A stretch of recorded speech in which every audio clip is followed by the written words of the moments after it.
Alors les grandes étapes clés, on va dire les interventions auxquelles on peut procéder, et puis je dirais aussi les points de vigilance, c'est à cette époque-là, alors je vais commencer par les cultures de printemps.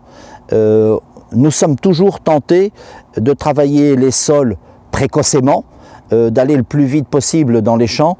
Il faut toujours se dire qu'au printemps, on peut avoir des humidités de profondeur, de semi-profondeur, et que les risques de détérioration de la structure du sol sont assez grandes. Donc il faut avoir de la patience. Si je devais donner un conseil, c'est patience. Vouloir gagner quelquefois 8 jours, 10 jours ou 15 jours au printemps, c'est s'exposer à créer des dommages au niveau de la structure qui ne seront éventuellement réparés que quelques mois plus tard, voire à l'automne ou à l'hiver suivant. Donc ça, je dirais, c'est mon premier conseil. Le deuxième conseil, c'est aussi de prendre conscience que bien que nous ayons des hivers de plus en plus doux, on observe des gelées tardives qui sont toujours aussi tardives. Donc ça prêche aussi pour le fait d'adopter des pratiques de semis qui ne soient pas forcément avancées par rapport à ce que nous faisions il y a encore quelques années ou quelques dizaines d'années. Donc prudence à ce niveau-là.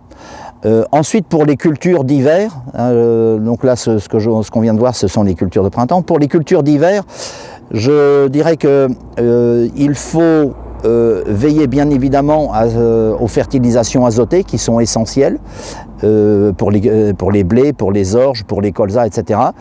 Ne jamais oublier le soufre simultanément. Si une plante a besoin d'azote, elle a forcément besoin de soufre aussi.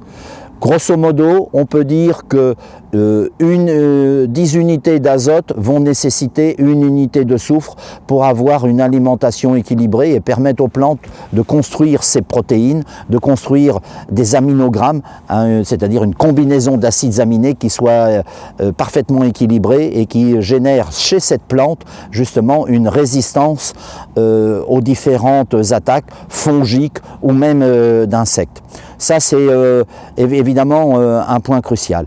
Et puis enfin, je donnerais moi un dernier conseil, c'est en dehors des pratiques habituelles de lutte contre les maladies qui apparaissent sur les cultures d'hiver, et spécialement à cette époque-là, puisqu'on a à la fois de la chaleur et de l'humidité à nouveau, c'est avant même de songer à un fongicide, regardons un tout petit peu la manière dont la plante est nourrie, et je songe à l'utilisation de quelques oligo-éléments qui peuvent être essentiels. Je donne juste un exemple, mais il y en a tellement d'autres qui peuvent être mis en œuvre.